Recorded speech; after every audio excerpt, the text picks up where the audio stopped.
We're here with Karen Cooper, Director of Financial Aid at Stanford University. And Karen, once again, thank you so much for being here with us. Happy to be here.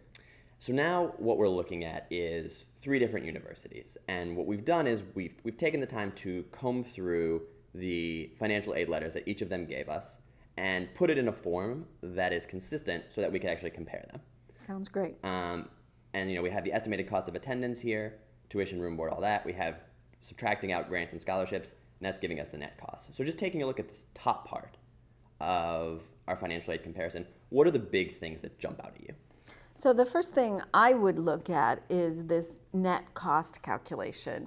So clearly these 3, we've got 3 very different situations here. $10,000 at school A, $15,000 at school B, and $7,000 in net cost at school C, which is really interesting. So you've got 3 very different options here available to you.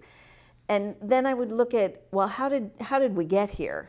And interestingly enough, the cost of attendance at these 3 institutions, it's actually the most expensive institution at $60,000 that has the lowest net cost, which wouldn't be what you would always assume from the beginning, which is why I think it's good to do this exercise. Absolutely. And the net costs, if I'm remembering correctly, are actually what your family is going to owe.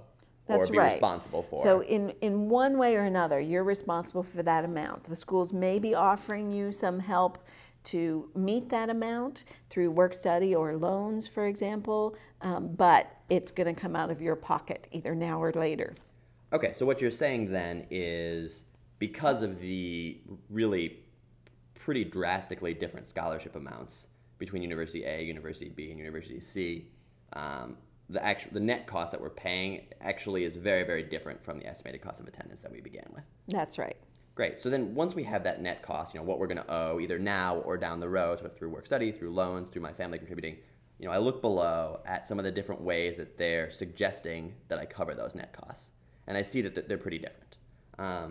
Let me start with University C because they were the one that had the lowest net cost. But interestingly, they have sort of the highest family contribution. So the highest amount they're actually suggesting that my family pay, earlier rather than through Workstudy or through loans. So do people typically get family contributions that are different from different schools? It's highly possible for that to happen, even when you've submitted the same information to each school. So it really has to do with the school's own institutional policies for how they award their institutional aid. So they're going to look at that information that you've provided differently. So yes, it does happen to students all the time. And what I suggest, if you've got dramatically different family contributions at need-based institutions, schools that are offering need-based aid, I might go back and question the one that is expecting more of my family to just make sure that they considered everything that was in my application. Okay, and in this case, my gut reaction is, based on financial aid package alone, University C in the big picture net cost is asking the least. And so financial aid-wise, it's the one I want to lean towards. But then I look down and say, well, maybe my family can only cover $5,000. So if I go back to University C, they may be able to adjust, offer some Workstudy, or at a minimum, perhaps package some of these Stafford loans so that I can take a loan. That's and right. help to cover this. I would go in and talk to University C, or at least give them a call and say, do you have Workstudy available? Is that something that I could sign up for?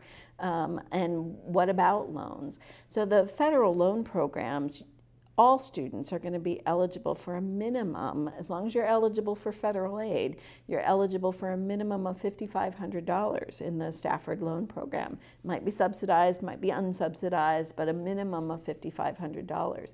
So you're going to have at least that amount to help you with that family contribution.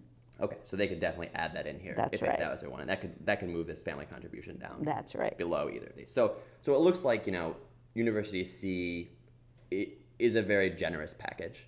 I would say so. But we know that not every university is going to be able to offer a package like this. Not every student is going to get a package like this. So why don't we move between University A and University B and kind of compare those to each other. So I look down at the family contribution, which to me, in some ways, sort of, again, gut reaction, is the most important thing. And I don't think that's what you said, net cost, look at that first. But I see family contribution of $5,000, $5,000, and I say, well, that's how much my family has to pay now. So walk me through why these aren't equal if they're truly not. Right. Well, what I want you to look at is the difference between the work study that's being offered and the loans that are being offered. So at school B, they are asking for $4,500 in work study during the year. So that is significantly more than what school A is asking the student to work. Now that might be due to a couple of different factors. Maybe at school B, the minimum wage they pay their students on campus is significantly higher. So the questions to the financial aid office would be, how many hours a week do I have to work to earn that amount? And I think that would be an important thing to understand and compare school A to school B to decide if that package really is comparable. Okay, and it's sort of similar on the loan front. I mean, that's right. It's obvious that school B is asking you to borrow more money than school A is. So in the long run, although you don't have to pay that right now, when you're in repayment after you've graduated from school, hopefully, you're going to have more to pay back than you would at school A. okay. But I think the point is when you look at the net cost, there's a $5,000 difference between those two schools. Right. And it may come from different places. It's for you to consider how badly you want to be at that school, Yeah. and whether or not you're willing to take on that level of indebtedness or work during the academic year. Great. Big picture, any other things I need to be looking at when I'm comparing these three offers? I think this is a really good way to compare. By looking first at that net cost, it gives you, I think, the cleanest picture of what your costs are going to be at that school. Great. Karen, thank you so much. Thank you.